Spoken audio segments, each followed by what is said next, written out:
Okay, I will start by saying that I am not one of those people who would probably have been described as just like a really happy-go-lucky person my whole life. So when I share what I've learned about this, it comes from really having to figure it out and dig deep within me to really understand what it means to be happy purely, authentically, and not because I'm wired that way naturally.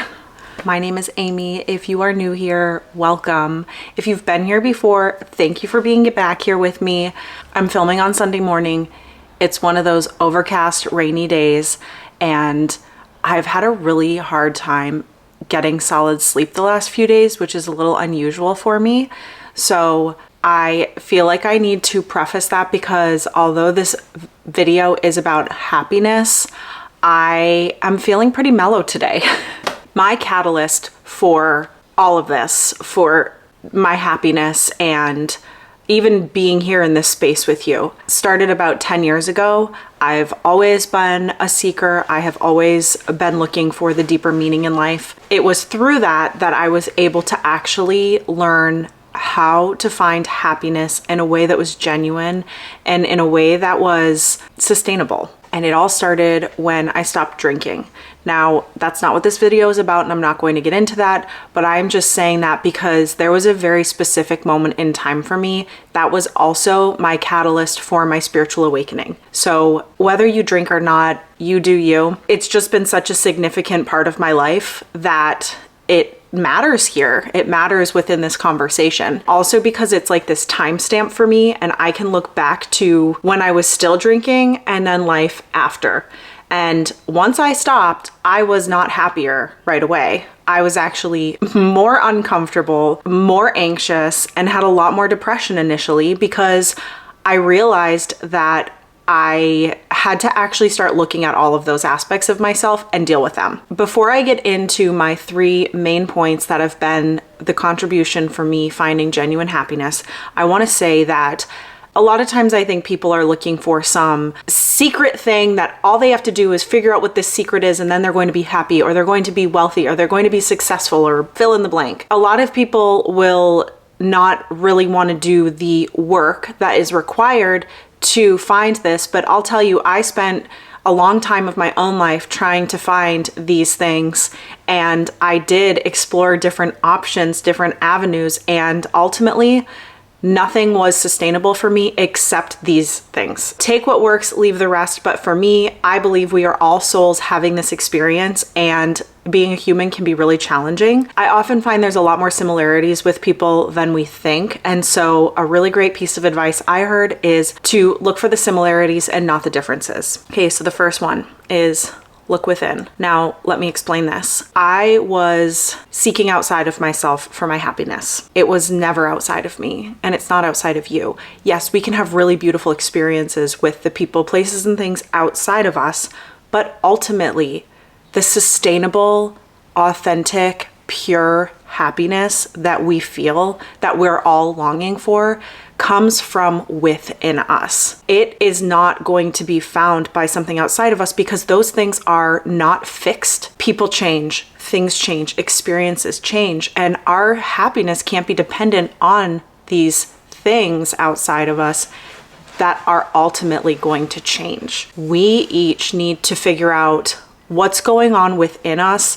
that's stopping us from feeling that happiness, and really taking that responsibility and accountability for doing that work. That's what the work is. It's actually not that hard once you get going. I believe it is our resistance to it, though, the anticipation of actually doing it, that makes it so hard for people, and they don't want to do it. And a lot of people think, I'm good. The thing is if you're a human being, we all have things to look at, and that doesn't mean that anything terrible happened in your life. It's just that if you're not actually seeing yourself and going within, then you're not going to be able to have this experience. This leads me to the second thing, which is self-awareness. Self-awareness has been probably the most pivotal aspect of all of the shifts that I've experienced in life. And a lot of these shifts have other aspects to them, but honestly, if I didn't have the self-awareness first and foremost, then nothing else would matter. Nothing else would come from it. Self-awareness is seeing the parts of you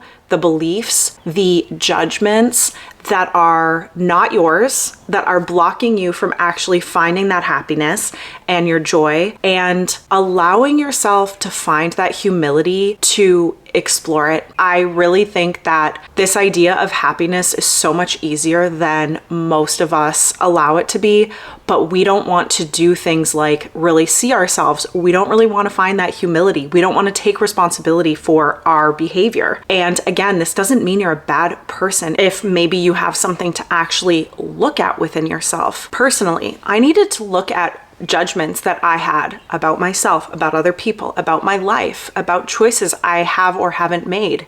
Was that serving me? Were these judgments mine, or were these things that I picked up along the way that I learned from other people and just was so disconnected from my own awareness to myself that I didn't realize I was doing that? This is the same with beliefs. As I became older, and especially as I moved to other cities and left my place of comfort, I became hyper aware of beliefs that I started to question because I realized they were not mine. They weren't authentic to me. This helped me so much to really strip away everything that wasn't me, that I thought was, that at one point I identified with. Self-awareness is also seeing my part in everything. So looking at relationships, are these relationships healthy for me? Is this friendship a good, healthy friendship for me? Is it helping me to expand? If you are holding on to friendships that are really unhealthy for you, that's not going to bring you happiness.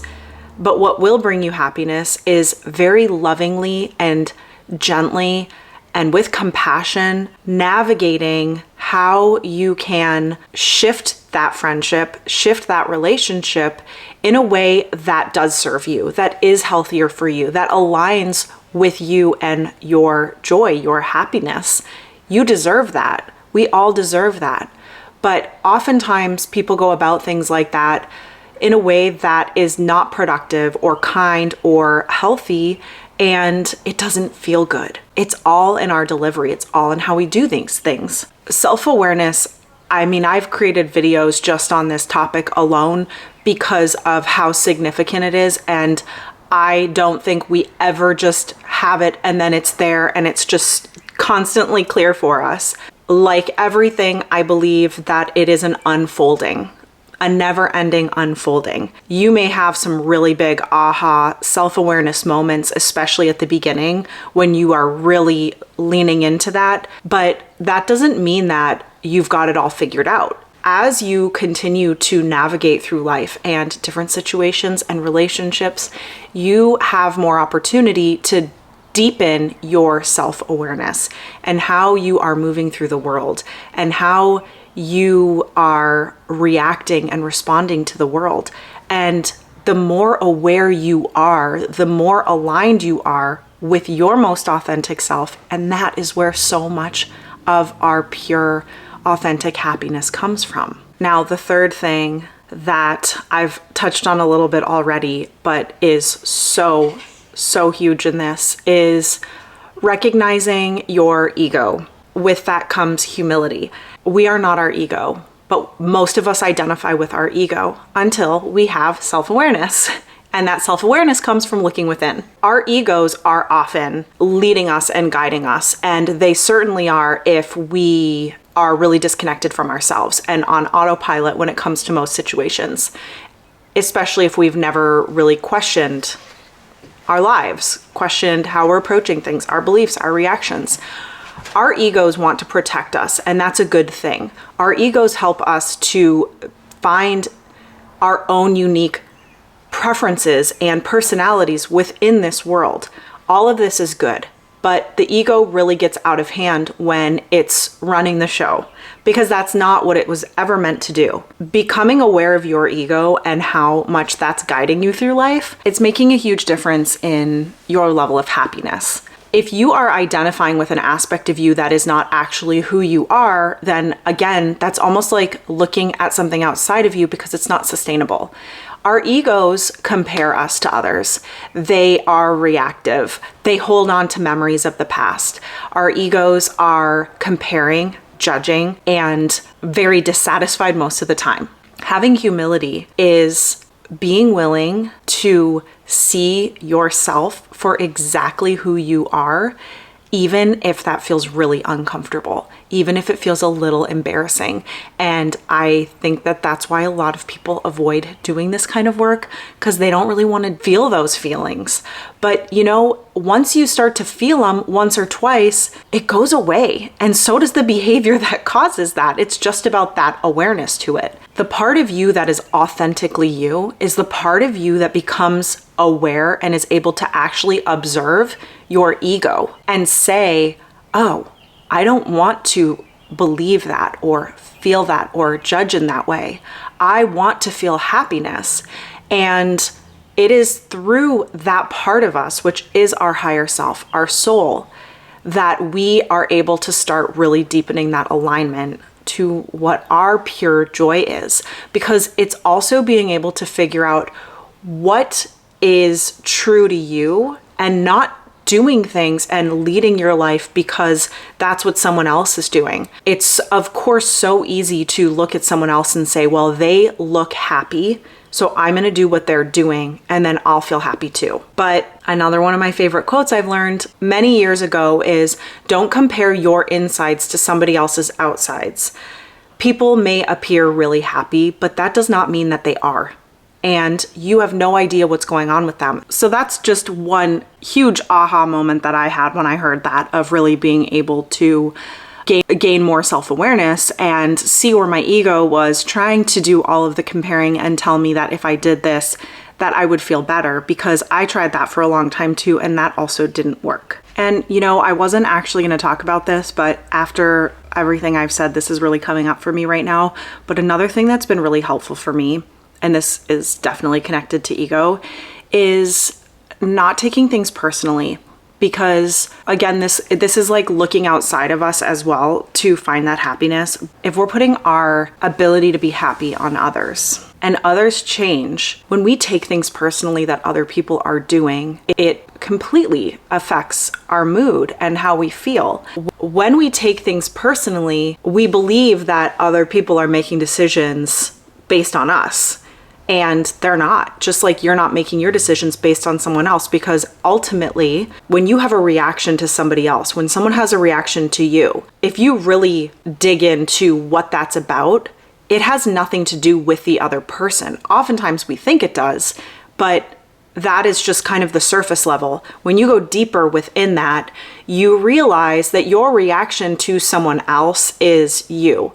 And the idea that someone else made you feel a certain way kind of comes back to this as well. And no one can make us feel any way. These are all experiences and responses that we have picked up without being aware of the fact that how we feel, how we respond, how we are reacting to the world around us has nothing to do with the other things outside of us. It has to do with us and how aware or not aware we are of ourselves. So I am going to leave this here today because I feel like even though I haven't talked as long as I normally do, a lot of what I said has a lot of depth to it and a lot of potential to just really go a little bit deeper with yourself. No matter how many times you've done this work and looked at these aspects, like I said, I don't think this work is ever really done. The journey of happiness and self-awareness is never ending. It's exactly that. It's a journey. So depending on the season you're in and what's going on in your life, every time these topics come up, it shows it to us from a new angle. And so I hope that something I said today really helped you gain a little bit more awareness for yourself in finding deeper, authentic happiness for you in your life today. And I hope that whichever day of the week you're watching this, that you are feeling happiness and taking a moment to really just connect to your space that you're in and find gratitude for exactly what is going on right now in your life and in this moment. Thank you for being here with me. And if you haven't already, please consider subscribing to my channel, giving me a thumbs up, and letting me know in the comments what resonated with you in this video or what you might want to hear more of in the future. I look forward to seeing you next time. Bye.